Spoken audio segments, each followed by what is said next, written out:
दोस्तों, मैं शमीम अख्तर आज पहली बार वीडियो करने जा रहा हूं और ये वीडियो करने का पर्पस है कि हमारे इंडिया के जाने माने speaker, motivational speaker mister Vivek Bindra बंगालियों के बारे में कुछ कहा है, कुछ अच्छी खासी कहा है। उसके बारे में हम बात करेंगे, चर्चा करेंगे, क्योंकि मैं एक बंगाली हूँ और आमी बांगला बोलते पारी बंधुरा, किन्तु विवेक बिंद्रा तो बांगला बुझबे ना, ओई जोन्नो आमाके हिंदीते बोलते होच्छे आर कि। आपनारा एकटु कष्ट करे हिंदीटा शुनबेन। तो विवेक बिंद्रा जी ने बंगाली को उछालने के लिए या पता नहीं मुझे क्यों ऐसे बातें किए हैं। और मुझे लगता है कि विवेक बिंद्रा जैसे व्यक्तित्व, उनको पूरी जानकारी बंगाली के बारे में ले लेना चाहिए था। बंगाली की भाषा, बंगाली के कल्चर, बंगाली के साइंस, बंगाली के बिजनेस के बारे में पूरी जानकारी कर लेनी चाहिए थी। उसके बाद वीडियो बनाना चाहिए था।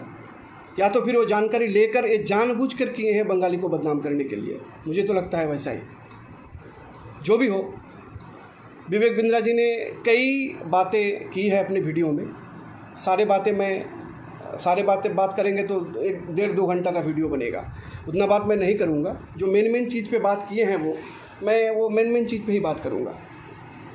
पहला बात यह है कि विवेक बिंद्रा जी ने शुरू में कहा है कि बंगाली में वो जाकर किसी होटल में गए थे, वहाँ पर उनको वेज खाना वो मांगे थे, उनको नॉन वेज दे दिया, मच्छी दे दिया। भाई, बंगाल वैसा जगह है जहाँ पर रामकृष्ण परमहंस देव जैसा व्यक्तित्व आए हैं, स्वामी विवेकानंद जैसा व्यक्तित्व आए हैं, चैतन्य महाप्रभु जैसा व्यक्तित्व आए हैं, अनुकूल ठाकुर जैसे व्यक्तित्व आए हैं, जिन लोगों ने सारे वेजिटेरियन थे और मुझे लगता है कि उनके फॉलोअर सारे वेजिटेरियंस ही हैं। और बंगाल में जहाँ पर अदरक लहसुन को भी नॉन वेज माना जाता है, वहाँ पर होटल में जाके आप किसी को वेज खाना मांगे और वो आपको फिश पकड़ा दिए, ये हजम नहीं होता भाई। या तो आप जानबूझकर बंगाली को बदनाम करने के लिए कह रहे हैं, या फिर क्या, वो तो आप बेहतर जानते होंगे, समझ में नहीं आता। दूसरी बात, आपने ये बोला है कि बंगाल के आदमी माँ का मम्मस लाडला होता है, मम्मस बॉय होता है। भाई, माँ का लाडला होना कोई बुरी बात थोड़ी है, हैं? हमें तो माँ के आंचल के तले रहने में शांति मिलती है, सुख मिलती है। पता नहीं आप क्या बोल रहे हैं। मम्मस बॉय मतलब काम करे, जो भी करे, नौकरी करे, सर्विस करे, बिजनेस करे, खेती करे, जो भी करे, सामने आके मम्मी के आंचल के तले सभी को सुकून मिलता है। मुझे लगता है आपको भी मिलनी चाहिए, हर किसी को मिलता है। तो आप यहाँ पर क्यों उछाल रहे हो भाई कि मम्मस बॉय? कैसे बात कर रहे हैं आप? उसके बाद और एक बात आपने कही है कि आप बंगाल आए थे, रिक्शा में चढ़ने जा रहे थे। भाई, आप जैसा पर्सनालिटी बंगाल में आकर रिक्शा चढ़ रहे थे? झूठ ऐसे बोलते हो आप? बंगाल में आप तो भाई BMW मर्सिडीज़ वाले आदमी हो, तो रिक्शा में कहाँ जा रहे थे आप? चलिए, मैंने पकड़ लिया कि आप रिक्शा में जा ही रहे थे, तो फिर वहाँ पर आप जैसे आदमी एक रिक्शा वाला से, जो दिन भर 400-500 रुपया कमा के शाम में जाता है तो खाना मिलता है उनको, आप उनको बोल रहे हैं कि आप 20 रुपया जगह 15 रुपया ले लो, आपसे 5 रुपया लेकर वो बंगला बना लेगा गाड़ी खरीद लेगा, BMW खरीद लेगा, मर्सिडीज़ खरीद लेगा। शर्म आती है इस बात पे कि आप जैसे पर्सनालिटी 5 रुपया के लिए बार्गेनिंग करवे रिक्शा वाला से। इससे आपका फितरत और आपका दिली हालत पता चलता है कि आप किस कदर के आदमी हो। भैया, ऐसे अगर बिजनेस किया जाता है तो हम बंगाली को ऐसे बिजनेस नहीं चाहिए, हम ऐसे बिजनेस करना नहीं चाहते हैं। आप बड़ा बिजनेस कर रहे हो, बड़ा बिजनेस करो, हमको कोई प्रॉब्लम नहीं है। उसके बाद आपने कहा है कि पहले कलकत्ता अंग्रेज़ों के ज़माने में देश का कैपिटल था, अभी दिल्ली देश का कैपिटल है, बॉम्बे फाइनेंशियल कैपिटल है, और कलकत्ता एक कल्चरल कैपिटल बन के रह गया। तो कल्चरल कैपिटल बनना कोई छोटी बात है ना? आपको कोई कल्चर के बारे में शायद पता नहीं होगा। कल्चर हासिल करने में कोई छोटी मोटी बात नहीं है भाई। कल्चर ऐसे हासिल नहीं हो जाती है। हर कोई रविंद्रनाथ टैगोर नहीं बनता, हर कोई अमर्त्य सेन नहीं बनता, हर कोई बंकिम चंद्र चट्टोपाध्याय नहीं बनता। तो कल्चरल कैपिटल बनना अपने आप पे एक महत्वपूर्ण बात है, एक ग्रेटनेस है हम में। कि कलकत्ता एक कल्चरल कैपिटल है, और आप इसको छोटेपन दिखा रहे हैं इसका कि कलकत्ता एक कल्चरल कैपिटल है। अरे आप अपना फाइनेंशियल कैपिटल कहीं भी बना लो ना, हमें अपने कल्चरल कैपिटल पे हम खुश हैं, हमें रहने दीजिए। और दूसरी बात आपने कहा है कि बंगाली ठेला में जैसे सब्जी मिलता है वैसे बुक मिलता है, किताब मिलती है, लाइब्रेरी है। भाई नेशनल लाइब्रेरी है, हमको पढ़ने अच्छा लगता है, पढ़ाई से ही सब कुछ मिलता है। ये जो आपको अगर कहीं, विवेक जी आप सुनिए, मैं आपको बोल रहा हूँ, आप सुनिए, आपको अगर अगले दिन कहीं प्रोग्राम करना हो तो आज आपके लिए, आप उसके लिए तैयारी नहीं करते हैं क्या? तो तैयारी करते हैं तो क्या पढ़ते नहीं हैं? आप ऑनलाइन पढ़ो, ऑफलाइन पढ़ो, जैसे भी पढ़ो, पढ़ना तो चाहिए ना। पढ़ते हैं, आप स्टडी करते हैं ना, तो फिर पढ़ना कोई बुरी बात होगी क्या? बंगाली पढ़ता है, वो किताब है, भाई किताब है, किताब से ही सब कुछ मिलता है। आप जो इतने बड़े बड़े बातें करते हो, किताब से ही है ना। अब माँ के पेट से तो सीख कर आप नहीं आए, तो अब किताब को लेकर फिर किताब को उछाल रहे हो। भाई क्या प्रॉब्लम है आप किताब से? आपको इंडिया का सबसे बड़ा बुक फेयर कलकत्ता में होता है, किताब हम किताब पढ़ते हैं, क्या है? हम बंगाल में हमको कहा जाता है ग्रंथों की, तो क्या प्रॉब्लम है? ये बात कहने की ज़रूरत क्या थी आपको वीडियो में? अब इससे क्या प्रूव करना चाहते हैं? क्या दिखाना चाहते हैं आप दुनिया को बंगाली के बारे में? और एक चीज़ जो आप बोले, दुर्गा पूजा, कि दुर्गा पूजा के टाइम में हफ्ते 10 दिन कोई काम नहीं रहता, सब बिजी रहते हैं, कोनो काज हो ना, कोनो काज हो ना, सब पूजा में बिजी रहते हैं। भाई साल में एक ही टाइम आता है जहाँ पर गरीबों को, मज़दूरों को, या जो भी आम आदमी है, उनके बच्चों को साल में एक बार नए कपड़े पहनने को मिलते हैं, नए जूते पहनने को मिलते हैं। और ये उम्मीद लगा के लोग साल भर बैठे रहते हैं कि दुर्गा पूजा आएगा, बिजनेसमैन को कपड़े का बिजनेस होगा, जूता वाले को जूते की बिजनेस होगी, ज्वेलरी वाले को ज्वेलरी की बिजनेस होगी। ये सारा बिजनेस भी वही पूजा के चलते उम्मीद लगा के बैठे होते हैं कि साल में एक बार हम अच्छे खासा बिजनेस करेंगे, अच्छे खासे कपड़े पहनने को मिलेगा, अच्छे खासे जूते पहनने को मिलेंगे, अच्छे खासे ज्वेलरी मिलेंगे, अच्छे खासे खाने को मिलेंगे। तो ये एक साल में एक बार आदमी अच्छा रहे, बंगाली अच्छा रहे, ये आपको भा नहीं रहा है। आप बोल रहे हो कि 10 दिन तो नहीं, 4 दिन का छुट्टी रहता है। आप जानकारी अच्छा से ले लीजिए। नहीं, मुझे लगता है सभी जानकारी सब कुछ आपको है, लेकिन आप क्या बोला, आप बंगाली को बदनाम करने में तुले हुए हैं। यही बात, बड़ी बात यही है। तो पूजा में 4 दिन का छुट्टी रहता है भाई, 4 दिन का छुट्टी, मौज मस्ती करते हैं लोग, और साल भर लोग इसी के इंतज़ार में रहते हैं कि भाई साल भर काम करे। कोई खेती बाड़ी करता है, कोई सर्विस करता है, कोई छोटा मोटा बिजनेस करता है, जो भी करता है, साल के एक बार ये पूजा के इंतज़ार में रहता है लोग, हिंदू मुस्लिम क्रिश्चियन सभी, कि पूजा से हर किसी को कहीं ना कहीं एक उम्मीद जुड़ी हुई रहती है जो आपको भा नहीं रही है। और उसके बाद आ गया कल्चर। आपने कल्चर की बात की, तो कल्चर हमारा पैशन है, कल्चर हमारे खून में है, इसलिए कलकत्ता कल्चरल कैपिटल है। कल्चर के लिए हम जिंदा हैं और कल्चर के लिए हम हैं, कल्चर हमारे लिए है। और ये जो आप बोले कि बंगाली लेज़ी होता है, लेज़ी होता है मतलब, अरे भाई कविता लिखने के लिए काम नहीं करना पड़ता क्या? कहाँ से सीखा ऐसी बात आपने? जो नोबेल लॉरिएट हैं, वो जो नोबेल ला रहे हैं, तो नोबेल उसको ऐसे 100 के नोबेल मिल जाता है, 100 के ऑस्कर मिल जाता है, या 100 के आदमी किशोर कुमार बन जाता है, 100 के आदमी कुमार सानू बन जाता है, 100 के आदमी प्रीतम बन जाता है, 100 के आदमी श्रेया घोषाल बन जाता है, 100 के आदमी अरिजीत सिंह बन जाता है। क्या लगता है आपको कि बिजनेस नहीं करने से लोग लेजी हो जाता है? मतलब आपके ख्याल से वो सारे लेजी हैं जो बिजनेस नहीं करते हैं? भाई आपको और कुछ नहीं आता, आपको कल्चर नहीं आता, आपको लिटरेसी नहीं आती, आप बिजनेस करो ना। बंगाली को बिजनेस करवाने में क्यों तुले हुए हैं आप? ये बंगाली का जिम्मेदारी आपको किसने दे दिया? आप अपना बिजनेस करो ना। आप तो कितने दिन से बिजनेस कर रहे हो, मोटिवेशन दे रहे हो, अभी फिर बड़ा बिजनेस प्राइवेट लिमिटेड बना के बैठे हो। भाई करो, हम कहाँ मना कर रहे हैं, कहाँ टांग अड़ा रहे हैं आपके बीच, बिजनेस के बीच में। लेकिन ये आप बंगाली के पीछे, बंगाली के कल्चर के पीछे, बंगाली के भाषा के पीछे क्यों पड़े हुए हैं? मतलब आपके ख्याल से लगता है कि बंगाल में जो हो रहा है, जो कल्चर है, कवि बनने के लिए, शायद मतलब पोएट बनने के लिए, सिंगर बनने के लिए, एक्टर बनने के लिए, कष्ट उठाना नहीं पड़ता है, स्ट्रगल नहीं है इसके पीछे किसी का। हर आदमी मिठुन चक्रवर्ती बन जाएगा, हर आदमी किशोर कुमार बन जाएगा, हर आदमी अमर्त्य सेन बन जाएगा, हर आदमी बिना अभिजीत बनर्जी बन जाएगा। क्या लगता है आप, बगैर कष्ट किए हुए?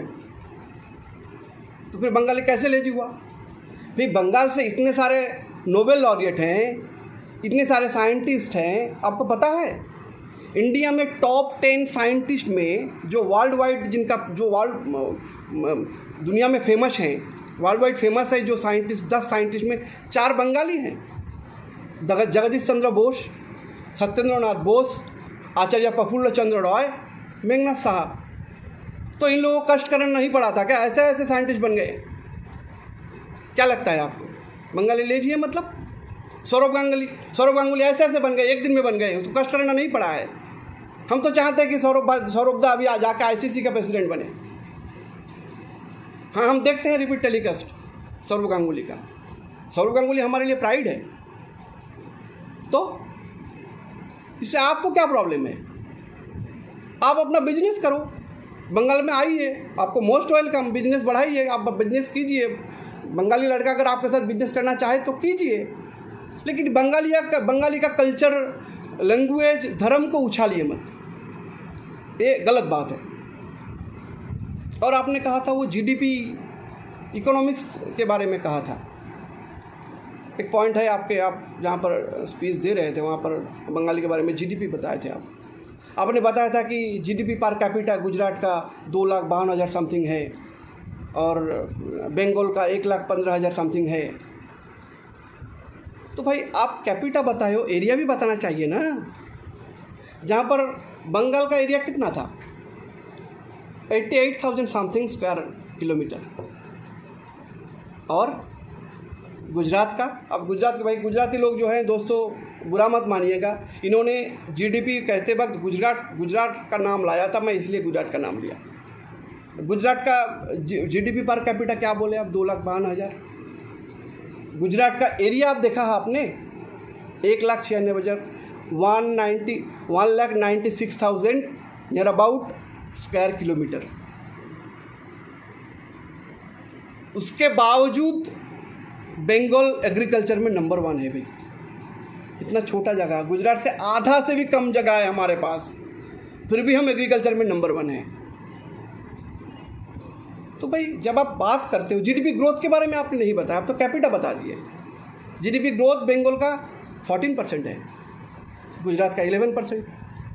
और आप क्या बताए थे कि इतना गरीब स्टेट। भाई झूठ, कितने झूठ पे झूठ बोलोगे आप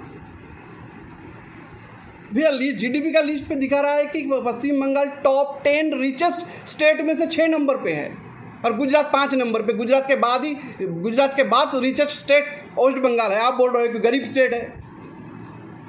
अजीब बात है भाई, क्यों मतलब सम्मान उछालने में पड़े तुले हुए हो भाई। इन्फॉर्मेशन देना है तो सही तरह से दो, बदनाम करना है भी तो इन्फॉर्मेशन लेके दो भाई। इन्फॉर्मेशन आप लेते नहीं है, ऐसी बात नहीं है, लेकिन आपको क्या है कि आप सब कुछ जानकर भी अनजान बनकर बंगाली को बदनाम करने पे तुले हुए हो। पता नहीं आपकी ये फितरत कब जाएगी। और आपने पॉवर्टी के बारे में कहा था कि बंगाल में बहुत भिखारी है, बंगाल बहुत गरीब है। फिर इंडिया का पॉवर्टी लाइन क्या है, 21%, 21.92%। बंगाल का पीपल पॉवर्टी लाइन परसेंटेज क्या है, 19.98%। गुजरात का, अब गुजरात से तुलना किए थे ना, गुजरात का 16 पॉइंट समथिंग, 16.63%। आपने ये नहीं बताया छत्तीसगढ़ 36%, आपने ये नहीं बताया यूपी 31%। आप बोले कि बंगाल बहुत गरीब है, कहाँ 19%, कहाँ 36%, बिलो पॉवर्टी लाइन। अब क्या बताना चाह रहे हैं? ऐसे झूठ बोलकर बंगाली का इज्जत उछालकर आप क्या बताना चाह रहे हैं? बंगाली समझता नहीं है। हाँ, आप सही बोले। एक जगह आप बोले कि बंगाली रिस्क नहीं लेता, बंगाली को रिस्क लेना नहीं आता, रिस्क लेंगे नहीं हम। क्यों लेंगे भाई? अपने बच्चे, अपने फ्यूचर के बारे में सोचना समझना, अपने फ्यूचर को सिक्योर करना कोई गलत बात है क्या? अगर हमें रिस्क लेना अच्छा नहीं लगता तो अच्छा नहीं लगता, आपको लेना है तो लो ना। हम अपने कल्चर और खेतीबाड़ी में खुश हैं, हमें ज़्यादा पैसा नहीं चाहिए, आप कमाओ। हमें ज़्यादा पैसा नहीं चाहिए, इसलिए ना बड़ा बाजार में गुजराती मारवाड़ी भरे पड़े हैं, कर रहे हैं वो लोग। हम लोग कुछ भी नहीं बोल रहे, उनको करने दे रहे हैं, दोस्त जैसा देख रहे हैं, वेलकम कर रहे हैं। आप क्यों उछलने पे तुले हो? और आपने बताया था इंडस्ट्रीज, सारे आप बताए थे वो आदित्य बिरला वगैरह वगैरह भाग गए। भाई मैं ऐसे कई हज़ारों इंडस्ट्रीज़ बंगाल में है बड़े बड़े, जिनमें से मैं कुछ इंडस्ट्री का नाम लूँगा। जब एबीपी ग्रुप बंगाल से है, ब्रिटानिया कोलकाता से है, खादिम्स कोलकाता से हैं, श्रीलेदर्स कोलकाता से हैं, ITC group, ITC industry, ITC limited Kolkata से हैं, इमामी कोलकाता से हैं, बंधन बैंक कोलकाता से हैं, यूको बैंक कोलकाता से हैं, एक्साइड इंडस्ट्री कोलकाता से हैं, यूनाइटेड बैंक कोलकाता से हैं, इलाहाबाद बैंक कोलकाता से हैं। अब लिखते जाइए, मैं बोलता रहता हूँ, आप लिखते जाइए। ये तो कुछ ऐसे कई सारे इंडस्ट्रीज, कई सारे बैंक्स, कई सारे कंपनी कोलकाता में हैं अभी, सभी नहीं चले गए। गलत इन्फॉर्मेशन दे रहे हैं आप लोगों को भड़काने का काम कर रहे हैं आप। और लीजिए और लिखिए, बिरला टायर है, बिस्फार्म है, एक्साइड इंडस्ट्रीज है, गार्डन शिप बिल्डर्स है, ग्रीन प्लाई है, हिंदुस्तान मोटर्स है, एसआरएमबी स्टील है, टाटा कंज्यूमर प्रोडक्ट्स है, आमरी हॉस्पिटल है, बोरोलिन है, बोरोलिन के बारे में पहले बोल रहे थे, बोरोलिन है, सेंचुरी प्लाई है, कोल इंडिया है, गुडरिक है, गुडरिक नहीं गया, गुडरिक है, चाय का बगान बंगाल में ही है बॉस, गुडरिक कहाँ जाएगा? गुडरिक है, आईटीसी होटल्स है, लक्स इंडस्ट्रीज, लक्स इंडस्ट्रीज है, नेशनल इंश्योरेंस है, पेयरलेस ग्रुप है, स्पेंसर्स है, यानी आरपीजी गोइंग का है ना। ये तो मैंने कुछ बताया आपको, ऐसे हज़ारों हैं बंगाल में इंडस्ट्रीज, और छोटे मोटे तो कई हैं। अगर इंडस्ट्रीज बंगाल में नहीं है दोस्त, तो गुजराती मारवाड़ी भाई हमारे बड़ा बाज़ार में कोलकाता में क्या कर रहे हैं? एक बार बताइए मुझे। इतने गुजराती, इतने मारवाड़ी कोलकाता बड़ा बाज़ार में, कई कोलकाता के कई जगह पे बिजनेस जो कर रहे हैं, वो क्या कर रहे हैं? समझाइए मुझे। झूठ बोलिए, आप अपना बिजनेस चलाने के लिए, धंधा चलाने के लिए, ब्रेड बटर लेने के लिए झूठ बोलिए, मगर इस तरह किसी जाति को उछाल के नहीं। अब अपने बिजनेस में जितना चाहिए झूठ बोलिए ना, मुझे कोई एतराज़ नहीं है। और आपने बताया था कि कोलकाता का मेट्रो बहुत पुराना मेट्रो है, मेट्रो रेल, हम जिसे ट्यूब कहते हैं, लंदन में जिसे ट्यूब कहा जाता है, बहुत पुराना है।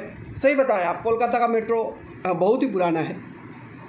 लेकिन नया मेट्रो जो बना है, आप बोला कि कोलकाता कहाँ रह गया, और कई सारे सिटीज़ कहाँ चले गए मेट्रो में, कहाँ चले गए भाई? कोलकाता में मेट्रो हुआ था 1984 में। उसके बाद अभी तक 38 किलोमीटर मेट्रो चलता है कोलकाता में, और बाकी 101 किलोमीटर अंडर कंस्ट्रक्शन, बाकी 17 kilometre under process. For your kind information, जहाँ पर जिसे आप फाइनेंशियल कैपिटल कहते हो, मुंबई में घाटकोपर टू वर्सोवा व्यू 2014 साल में हुआ है भाई। घाटकोपर टू वर्सोवा व्यू 11 किलोमीटर 2014 साल में हुआ है। अगर कोलकाता के साथ कोई कम्पीट कर रहा था तो वो दिल्ली है। कोलकाता के साथ कोई कम्पीट कर रहा था वो दिल्ली है। हैदराबाद तो अभी 2017 में हुआ है भाई मेट्रो। तो आप क्या बोल रहे कि कोलकाता का मेट्रो ख़त्म हो गया, मेट्रो बहुत पुराना था? कैसे बोल लेते हो आप?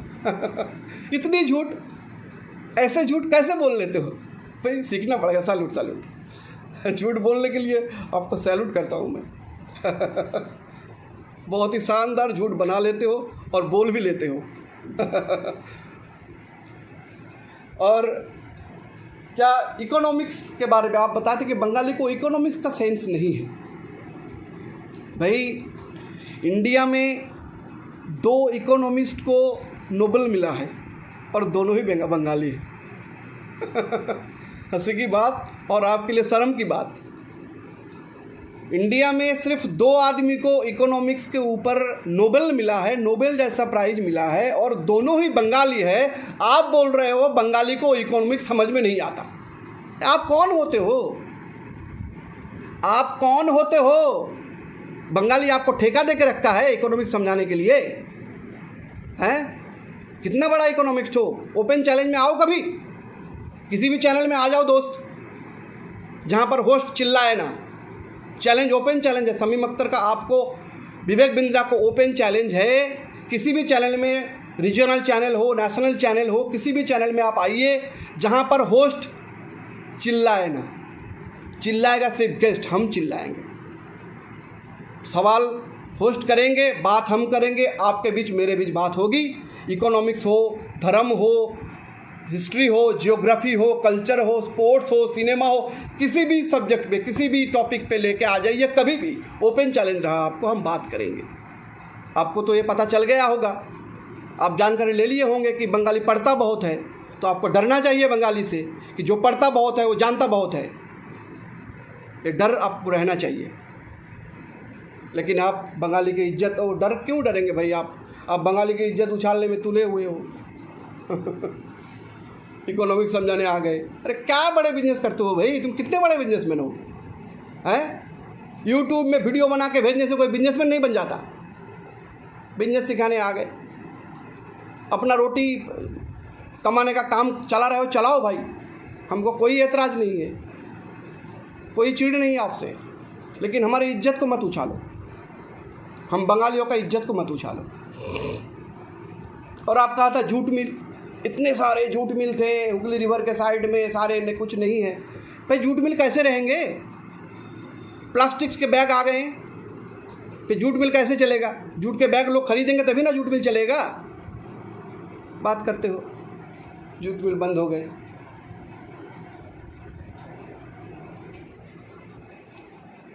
और बाकी जो आपने कहा, ज्योति बोस, इन्फोसिस, वो आईटी सेक्टर आ रहा था, दीदी नैनो के धरना में बैठ गई नैनो को लेकर। भाई ये पॉलिटिकल इश्यूज़ है, ये ऐसे पॉलिटिकल इश्यूज़ हर स्टेट पे, हर कंट्री पे कहीं ना कहीं चलता रहता है, होता रहता है। इसको आप किसी जाति के कंधे पर, किसी जाति के सर पर थोप नहीं सकते। पॉलिटिकल इश्यूज़ हर स्टेट पे रहता है, हर जगह पे रहता है। ये पॉलिटिकल इश्यूज़ है।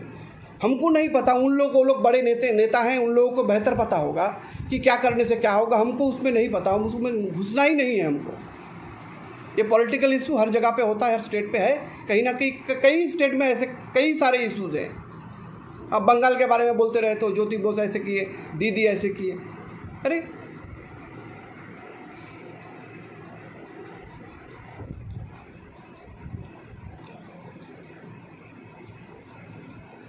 और आपने एक बात कहा कि बंगाली बहुत मीठा खाते हैं, बहुत मीठा बोलते हैं। सही बोला, बंगाली बहुत मीठा खाते हैं, लेकिन सबसे ज़्यादा नहीं। सबसे ज़्यादा मीठा कौन खाते हैं आपको पता होगा।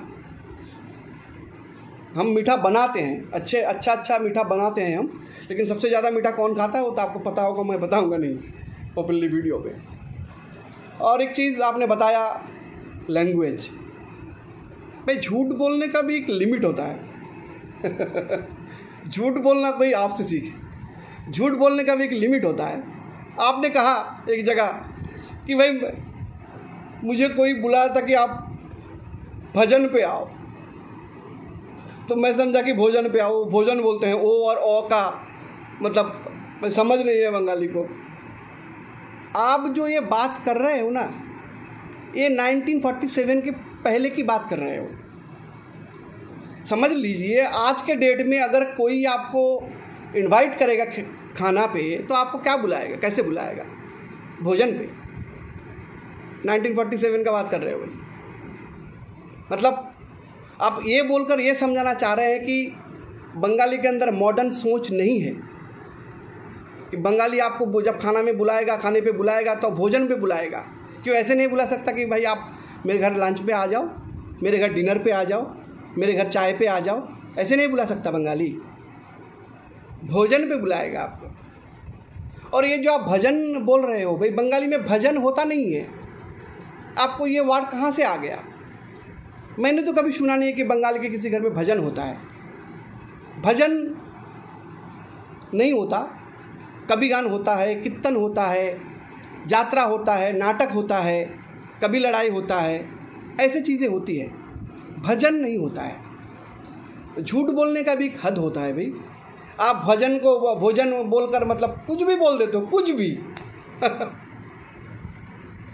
बंगाली मॉडर्न नहीं है। आपको डिनर पे इनवाइट नहीं कर सकता, लंच पे इनवाइट नहीं कर सकता, भोजन पे बुलाएगा। और ये कहना चाह रहे हैं कि बंगाली को ओ और ए के बीच कोई फ़र्क समझ नहीं आता है। भाई हम भोजन को भोजन ही बोलते हैं, भजन नहीं बोलते हैं। भजन को भोजन बोलते हैं, भोजन। अगर बोला भी होगा कोई तो भोजन बोला होगा, भोजन नहीं। इतना लैंग्वेज का मतलब फ़र्क पता है। ठीक है, आप कीजिए, आपका बिजनेस बड़ा बिजनेस आप कीजिए, बंगाल आइए, मोस्ट वेलकम। लेकिन कुछ भी कीजिए विवेक जी, कुछ भी कीजिए, किसी भी जाति को, किसी भी धर्म को असम्मान करके नहीं, उछाल के नहीं। ধন্যবাদ। और যারা দেখছেন তারা ভিডিওটাকে শেয়ার করবেন, লাইক করবেন, ভালো থাকবেন বন্ধুরা। কেমন হলো জানাবেন। ধন্যবাদ।